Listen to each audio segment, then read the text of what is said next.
Šis koks atrodas Vidzemes novadā Rīgā Purciemā. Mēs šo koku izvēlējāmies, jo mēs tajā esam pavadījuši vairākas vasaras un mums tas ir dārgs. Mums pat ir īpaša teika par to.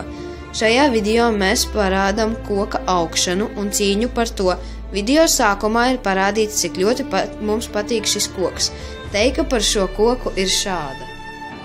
Viss sākās ar mazu sēkliņu, ko sen atpakaļ kāds bija iesējis. Gadiem ejot, no sēklas izauga varants koks, ko neskaitām ļaudis vēlējās iegūt savā īpašumā. Cilvēki strīdējās un karoja par dižo ozolu. Līdz pat mūsdienām koks tur stāvējis bez sava īpašnieka, kad kādu dienu divi klani, vēloties iegūt dižozolu, nolēma iznīcināt citu. Zobeniem šķindot, klani cīnījās vairākas dienas, kamēr spēcīgais C klans pievarēja otru klanu. Kopš tā laika tikai C klans, ja C klases piederīgie, var kokā uzkāpt, jo tas pieder vienīgi viņiem.